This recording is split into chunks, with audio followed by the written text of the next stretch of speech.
Assalamualaikum warahmatullahi wabarakatuh. Saya Dinila Trisa dari kelas 10 MIPA 2 SMA Negeri 1 Kuala Lumpur.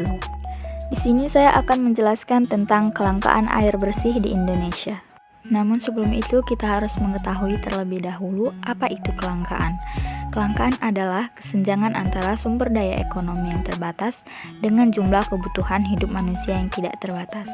Atau kelangkaan bisa juga dikatakan kondisi di mana jumlah alat pemuas yang lebih sedikit dibanding dengan kebutuhan kita sehari-hari.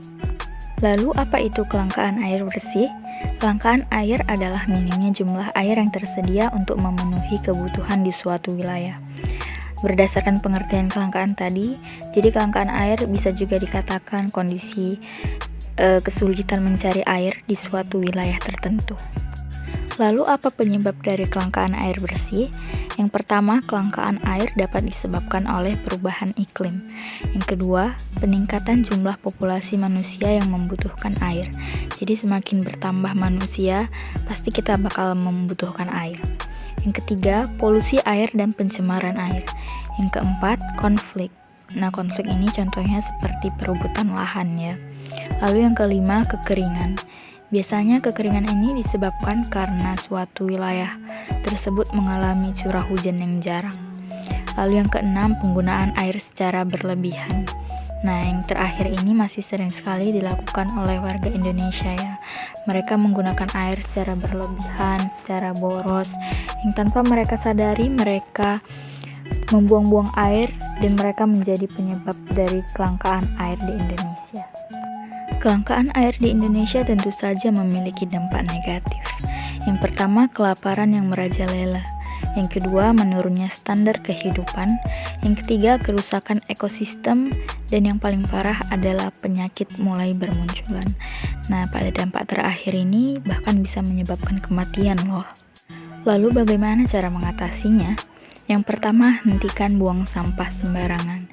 Yang pertama ini masih sering dilakukan oleh warga Indonesia ya.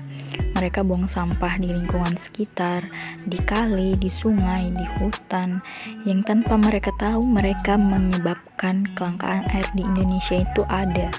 Lalu yang kedua, membuat rainwater harvesting. Nah, ini biasa dikenal dengan pemanenan air hujan. Salah satu metode konservasi air yang manfaatnya adalah untuk mendapatkan air jernih yang lebih berkualitas. Lalu yang ketiga, menggalakkan gerakan hemat air.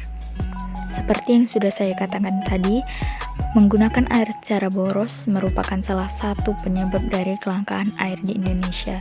Karena itu, mari kita menggunakan air secara secukupnya saja. Lalu yang keempat, konservasi lahan.